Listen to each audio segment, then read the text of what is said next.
La fin du film radio au CHU d'Angers. Depuis 2 ans, un logiciel informatique remplace progressivement les nombreuses planches de films produites.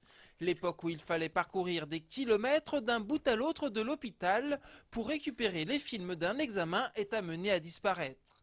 Désormais, lorsqu'un patient passe une radio, une IRM, une échographie ou comme ici un scanner, les images de l'examen sont sauvegardées dans ces baies électroniques. Les données sont ensuite immédiatement consultables par les médecins sur l'un des 900 ordinateurs disponibles dans l'ensemble des services du CHU d'Angers. Les délais sont considérablement raccourcis puisque dès que l'examen est transféré dans le système d'information, on peut l'examiner, alors qu'auparavant il fallait attendre qu'une personne aille chercher l'examen puis le rapporte, voire dans certains cas il fallait attendre que l'examen soit interprété par un médecin radiologue pour pouvoir disposer de l'examen d'imagerie en lui-même. Donc effectivement il y a maintenant un gain de temps important pour le médecin clinicien.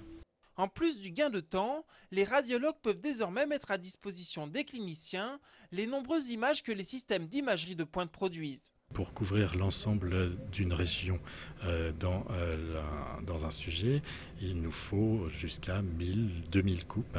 Et il est impossible d'envoyer aux cliniciens ces coupes sur des films. L'informatique et un système PACS permettent de les envoyer en totalité.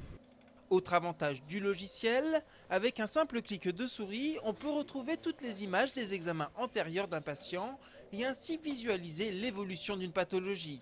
Si le patient sait ensuite récupérer son dossier médical et les images qu'il comporte, rien de plus simple. Aujourd'hui, si un patient doit quitter l'hôpital pour aller voir un confrère à l'extérieur ou s'il demande à accéder à des éléments de son dossier, nous sommes capables de lui fournir les images sur un CD-ROM ou un DVD-ROM. En 2008, près de 20 millions d'images ont été produites. Le passage au numérique permettra désormais d'économiser 200 000 € par an.